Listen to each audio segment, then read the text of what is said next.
Aujourd'hui, dans notre émission À l'encre de l'espoir, notre invité du jour nous parlera de comment guérir des blessures du passé et donc rien de plus judicieux qu'elle nous partage son expérience personnelle. Notre invitée s'appelle Gladys Lomété. Elle a la trentaine et vit en région parisienne où elle est consultante en web marketing. Elle est très active dans le milieu associatif, notamment au travers l'association Lady Movement. Cette association a pour vocation d'amener les femmes à découvrir leurs forces, à s'aimer et à développer le leadership féminin. Cette expérience sur les blessures intérieures l'a poussée à écrire son livre « Les secrets de Miss Indépendante ».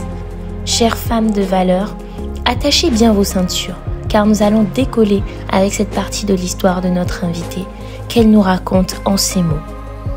J'étais une adolescente très solitaire, avec peu d'amis et je complexais énormément sur mon physique.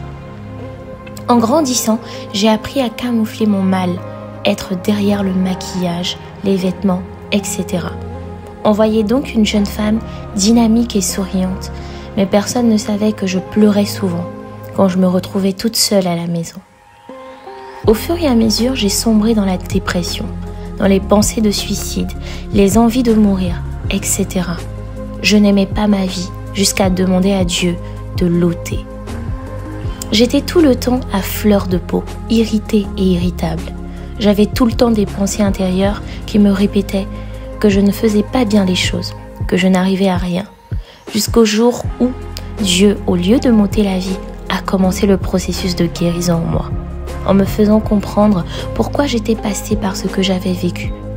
J'ai donc commencé à mettre des mots sur mes émotions et cela a été pour moi un grand pas vers l'épanouissement, jusqu'à l'écriture de mon livre qui a été quelque peu thérapeutique pour moi. J'y explique la découverte de ma personne, l'acceptation de soi et je parle aussi du pardon. Le pardon de soi premièrement, mais aussi le pardon à autrui, pour embrasser pleinement la personne que tu es.